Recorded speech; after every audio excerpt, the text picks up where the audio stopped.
guys, my name's Lulu and these are my books. Today we are filming another one of my little introspection into reading videos. And this time we're going to be talking about something that's actually very close to two things that I'm very interested in, which is AI in publishing. So it's become a recent, not a lot of people are actually talking about this.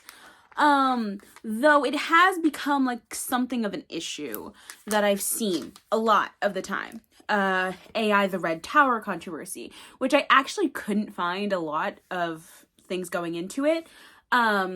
But apparently, according to whatever was going on there, something in that company said that some book that they had published, some majorly popular book that they had published, was written by AI. And everybody went haywire on TikTok about it, but I could not find any sources that proved anything was true or honestly said anything about it other than TikTok. So I'm going to leave that on the back burner until something else comes out, if something else comes out.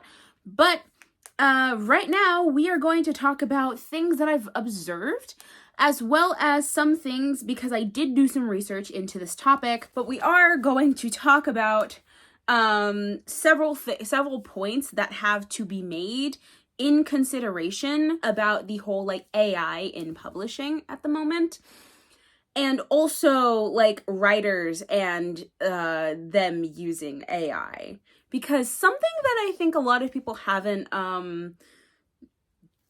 grasped as of yet is that AI is going to be developing. It's going to be developing for the next many years, and it is going to stay developing until it is smart enough to drive cars. That is what people want. People want AI, artificial intelligence, to be driving us around in cars, to be making those critical thinking skills. And I'm not going to give my own personal thoughts on this until after I finished talking about, the whole, publishing part of it and the whole reading and author part of it, all of that. So let's get into it. There are two articles that I used for this. I'll put them down below. They're from Forbes and the New York Times. So you can go down and read those if you really want. I just picked out some points that really stuck out to me. Personally, if you want more information, go do your own research. This video is not going to be completely comprehensive about that. However, I'm going to be talking about the main issues that I personally have been seeing, as well as talking about the effect AI is going to have on the world in general, as a CS major. So first off, let's talk about the fact that authors, artists, and even programmers have been having their work stolen or taken from the internet or from anywhere else and being used by AI companies to train their software. So in this vein, obviously code is very individual. It's kind of like fingerprints, nuances and quirks in code that can very much tell you who wrote it, if you know that person or if you've seen their code before. Code is a very personal thing because a lot of people spend a lot of time and blood and sweat and tears doing it. I'm speaking from personal experience. I have so much code, but honestly, that's the kind of thing. And the same is true with writing. Writing styles are also very individualistic, and so are art styles. So these very individual things from people who aren't getting paid, by the way, just a note, people who aren't getting paid are having their work taken and used to train AI software to output results. Are they good results? Probably not. But they are results nonetheless. And that's essentially what's happening. Every time you use an AI software like ChatGPT or whatever else is out there, you are essentially training a software. You're essentially training a batch of code to output this response. It's actually the entire purpose of AI is actually pretty interesting. However, at the moment, we're getting off topic, but at the moment, publishing companies, not really publishing companies, but AI companies are taking this work and using it to pump out results. So either pumping out story prompts or pumping out mimicking like art styles or writing styles or coding styles, mimicking those, or even worse, pumping out full novels based off of like a well-worded prompt. But here's the thing about AI. AI, you have to be very specific with AI or else it will not do what you want it to do. You have to essentially know how to AI for the AI to AI. It's a really interesting concept. If you've ever worked with AI, I've done some work with AI personally. But like, you have to be very, very specific on how you do your AI, or else it will not give you the results you want, and it will be honestly completely incorrect if you're not watching it correctly, right? So let's get into the next point. Writers and authors going on strike. Not just because of low pay. You remember the SAG-AFTRA strikes that plagued Hollywood for those months? Well, part of that was actually also because they wanted more protections from AI softwares in taking their work. Because something that I think a lot of people don't really recognize is that AI can write pretty convincing things. If it's wrong, AI is usually wrong most of the time. Like unless you know what you're doing with AI will not pump out the results that you're thinking it will. And if you're taking all of that as like fact, I don't know what you're going to do. However, within this, for writing, if you don't read too much into it, for art, if you don't look too deep into it, it can pump out something that's pretty convincing without any problem. And that's because it's basing it off of an image. It's basing it off of something that's already been given, which is honestly a little bit concerning if you think about it, because artists and writers and authors are already so underpaid in general. Most of them don't get paid at all. And to have a literal batch of code, literal block of code, to be taking their work and doing it, quote, cheaper and better than they can is just a complete insult. And I honestly could never imagine the feeling. I really couldn't imagine the feeling of having my own work just taken and like pumped out through a software device and just thrown out into the world. I really just couldn't imagine that to myself. I'd be pissed. Honestly, I'd really be pissed. But here's the thing about AI. AI can also do something. AI can do a lot of things, not just like copy paste things, but it can also help you improve things, which leads into my next point of writers and authors using AI to improve their writing.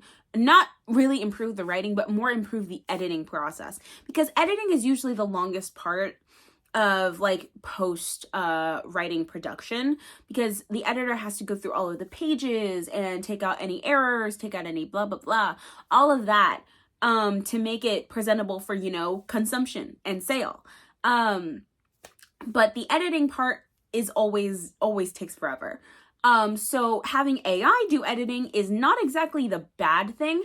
However, a lot of writers are using it to essentially like improve their grammar or something, or just like do some editing before they send it to an editor, which I never thought was a bad thing. But here's the weird part. AI, anything written by AI cannot be copyrighted. Anything written by a computer program cannot be copyrighted, because essentially it's been created by the internet, and the internet isn't exactly copyrighted, so you can't really copyright anything that's been written by AI. If it was written by AI and then edited by a human, then that's a completely different thing. There are lots of legal implications that can go into this, actually, but like at its core, this whole issue with AI and its writing is actually very interesting to me, because like with the whole like Red Tower situation, people were speculating that it was Rebecca Yarros who was doing it, and whose books were written by AI, and she just slapped her name on it. That's actually not exactly possible in this context, because if AI had written the entire thing and then just slapped Rebecca Yarros' name on it, then functionally nobody owns Fourth Wing. Anybody could redistribute it and put it anywhere. Just anywhere. And I don't think that's a really good idea. So while yes, Fourth Wing's quality is inexcusably bad, really, I don't think a publishing company would be dumb enough to allow AI to, write an entire book and then not be able to copyright it, because you really can't do that. So as unfortunate as it is to say, I think Rebecca Yarros did write this book. We're not going to go into the Iron Flame whole mess thing that happened in this video. Probably my next one, because that one was a mess. But anyways, I'm getting off track. But in general, the legal implications of all of AI just affecting any amount of what's going on with writers, artists, and publishers and everything. Because essentially the function of AI is just to have someone do it cheaper. That's it. People just want to save money, and that's what capitalism is. It's really freaking stupid. Because it's just like, if you want quality work, pay for quality work, right? That's like lesson number 1. And honestly, I can't really fathom like how much people are willing to spend to save money, which is a backwards concept, but actually makes a little bit of sense if you're really thinking about it in the concept of, oh, I'm buying a house, but do I want to buy a new build or an old one? It's just like, yeah, the old one is cheaper, but the new one will last me a lot longer, maybe. Or with shoes and stuff like that. It's like, it's kind of like in that kind of vein. It's kind of like girl math, maybe. I don't know.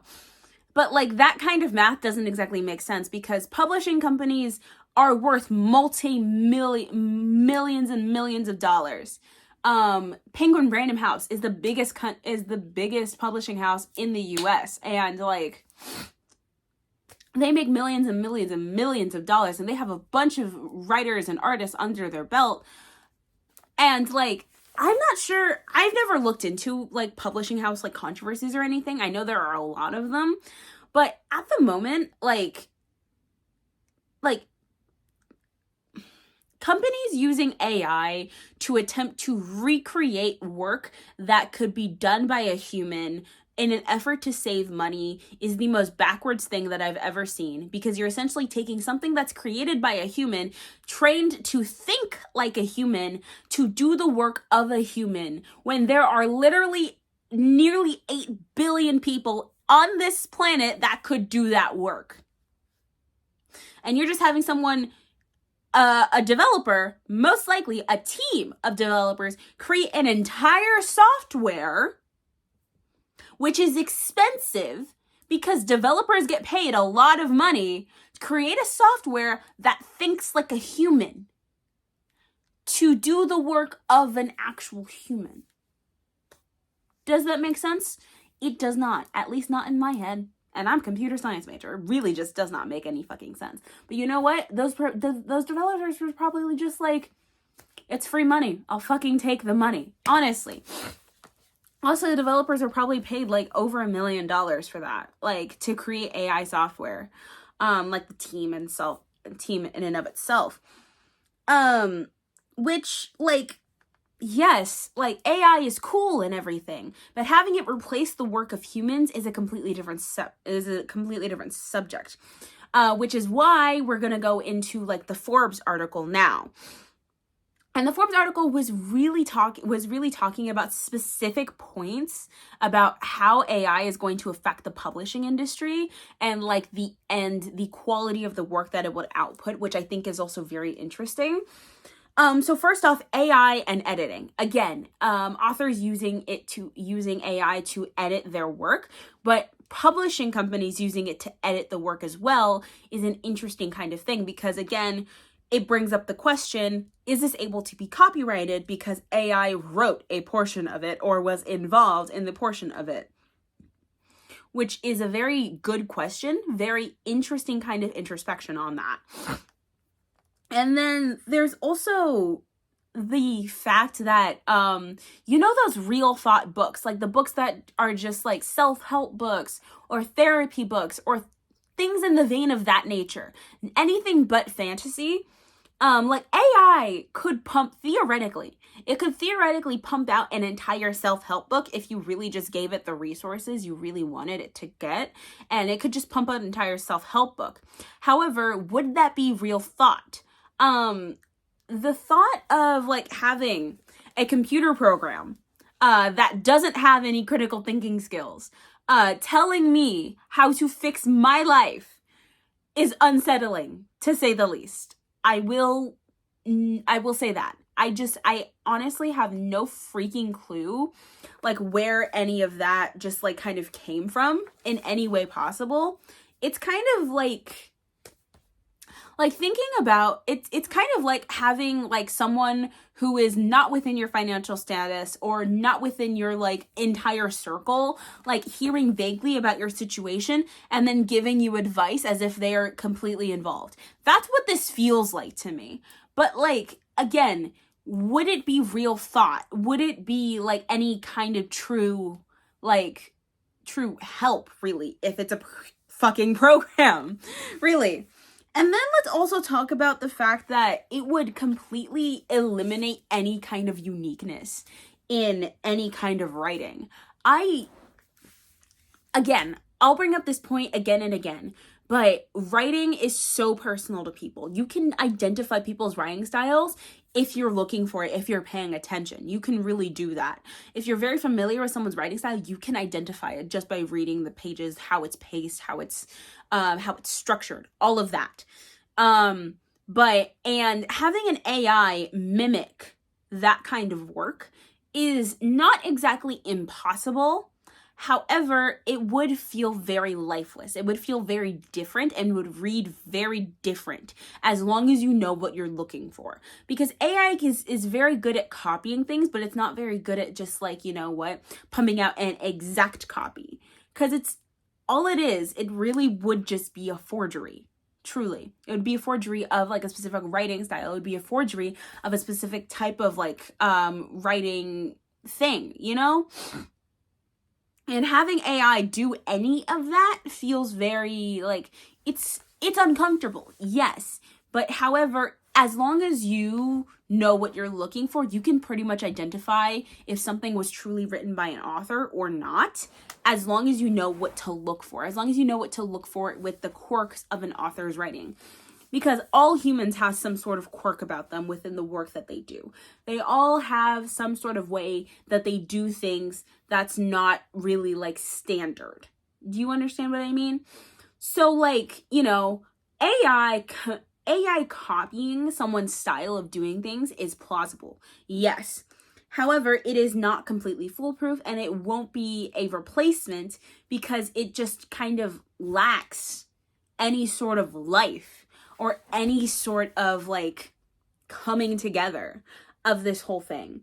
It really, like having AI try and, you know, again, do the job of a human. Like you can do it, yes, but it would just kind of lose any kind of special like quirk or uniqueness it would have, which is honestly pretty disappointing because the special quirks are what makes things like writing so enjoyable, what makes things like reading so enjoyable, because reading someone else's like perspective on like how the story should be told is always such a joy for me. And then again, let's talk about the lack of voice. This is a concern that a lot of people have been bringing up within the AI kind of thing, with like having AI do things like driving cars, you know, doing the writing and whatnot.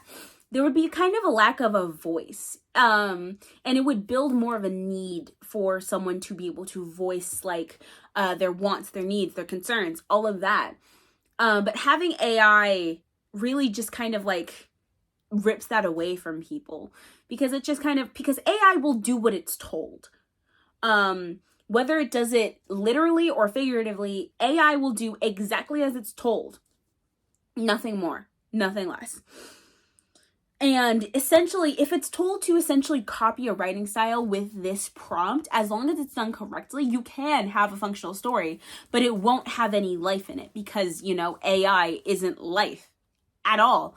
They're kind of like, AI is essentially made to think like a human, but it doesn't have that skill. You're essentially, a human is trying to make a human, just not in the natural way. And it's not really working very much at the moment. Which leads me into my last point of a complete dependence on AI. College students are already doing this. Like, I have observed it. It is a mess. People being completely dependent on AI to do things.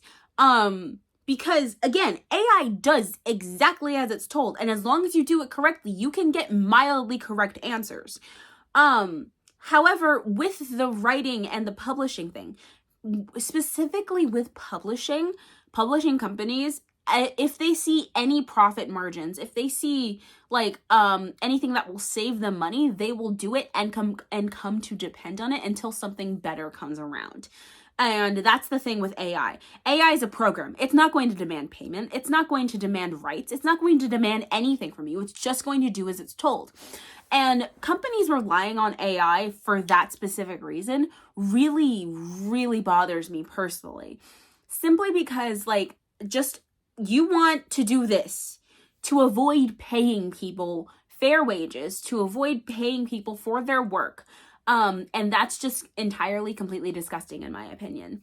Just like using something that was created by somebody else to avoid paying people to create something that would be arguably better, to create something that would arguably be of better quality than a fucking computer program, just to avoid paying whatever they're demanding.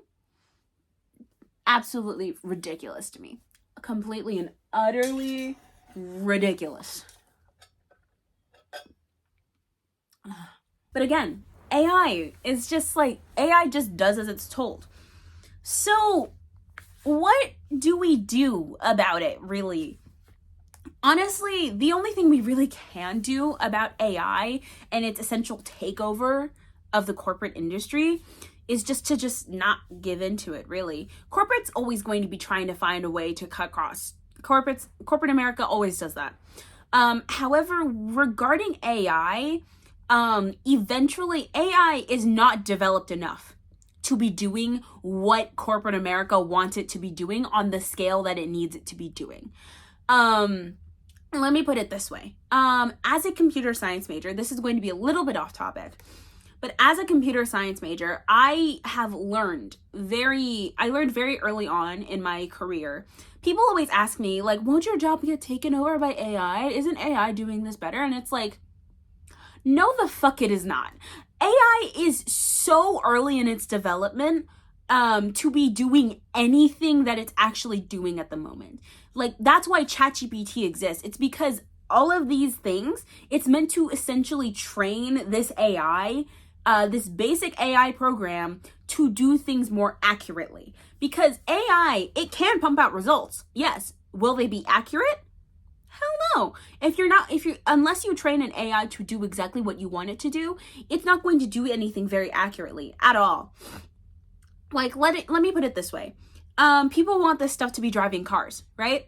At the moment, Tesla has that technology. However, it's completely illegal for it to be self-driving at all, because AI doesn't have the critical thinking skills that a human does. AI doesn't have the adaptability that a human does. A human can look at a situation and immediately be like, oh, this is a bad choice, let me go somewhere else. AI would not recognize that. Because AI, again, doesn't have any critical thinking skills. And that's why coders are so valuable. That's why programmers are so valuable, because they have the critical thinking skills that AI just doesn't. I'll put it in this kind of way. There was this experiment where someone was trying to get an AI to win a game.